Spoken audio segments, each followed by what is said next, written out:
Okay, this is how you install a tachometer. Any aftermarket tachometer is the same, or if you got to rewire your vehicle, if it had a factory tach, this would be how you do it. But it's always the negative side of your coil.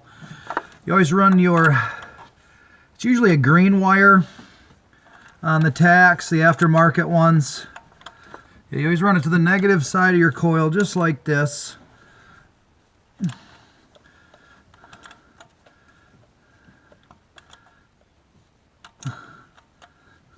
And you want to make sure you get that nut back on there snug.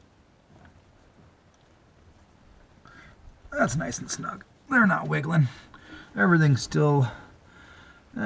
looks good.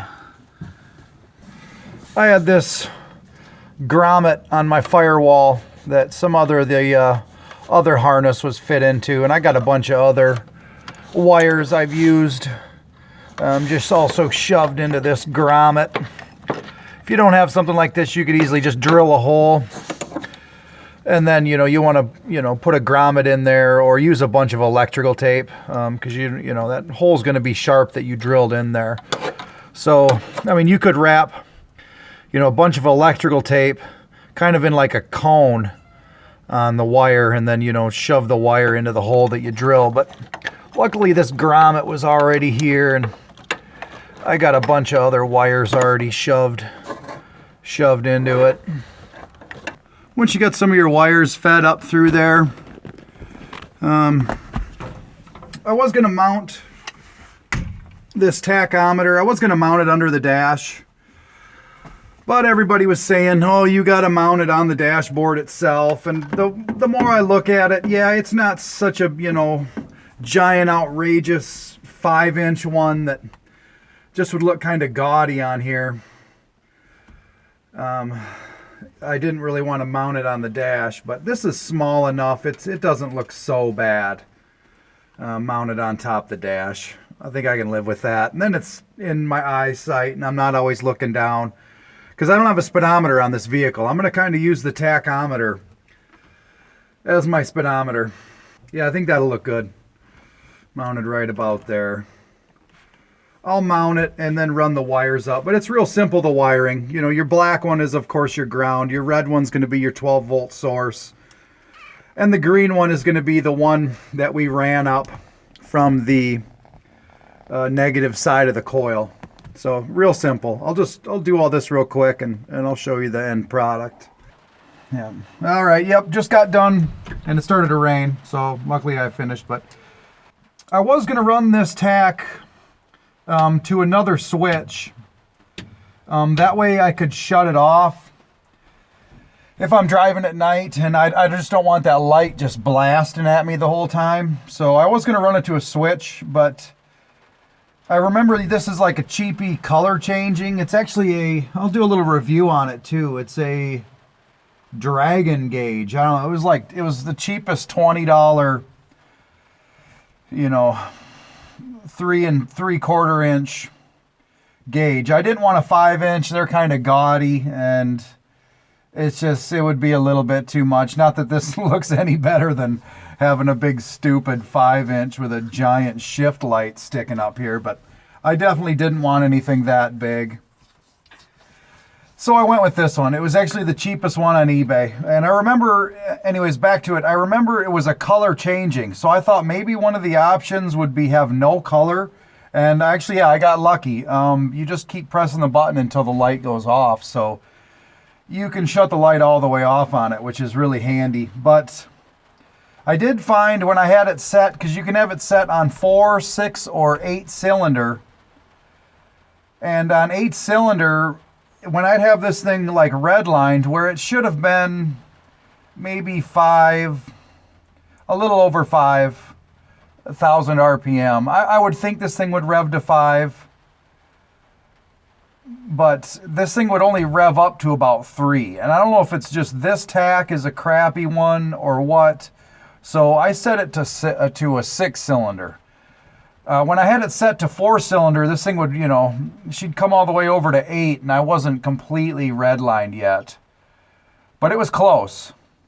So, you know, that would have gave me a nice big sweep too, but I didn't leave it on 4. I don't remember what I was talking about, but yeah, luckily the light would shut off so I wouldn't have this thing blasted in my face when I'm barreling down the highway, you know, 140 miles an hour, because this thing, it moves out. This Scamp, it's like, you know, it looks like a NASCAR and it runs down the road like a NASCAR. But anyways, that's a whole different story, the setup I got going on here.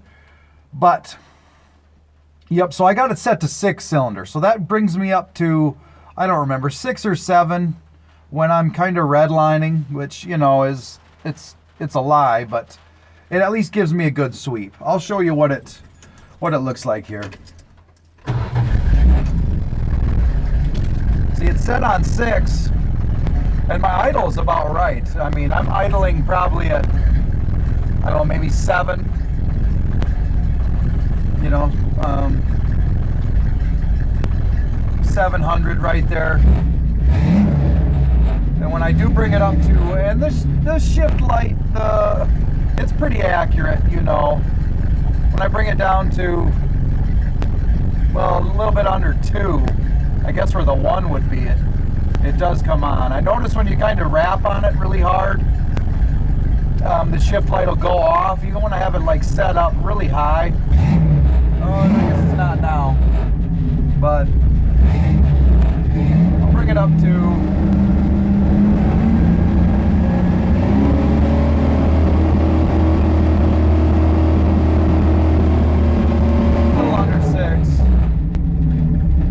running pretty good. There's a healthy little 318 in here, that's for sure. But all in all, it's a good tach. I'm glad. I'm pleased with it. I'm glad, you know, at least it works and it's giving me a reading. Like I said, I don't have a speedometer in this, so I'm actually going to take maybe some blue or green frog tape and then, you know, use my phone and kind of have it, you know, the mile per hour, you know, miles per hour app or something like that on here, and then I'll know when I'm in like 3rd gear, maybe at like, you know, at 3,000 RPM, I know I'm going, you know, 70, something like that. But with it having set lower to a 6-cylinder car, it's going to give me more of a sweep, so I think it'll give me more of a range for like a, you know, my speed. So if it is, you know, in 2nd and I'm up at, you know, if I'm in 2nd gear and I'm right about there, I'll know I'm, you know, maybe I'm going 25, something like that. But so I think having it set to a 6-cylinder gives me more of a sweep. I'll have a better range and a better view on, I guess, my speed. I don't know how accurate it's going to be.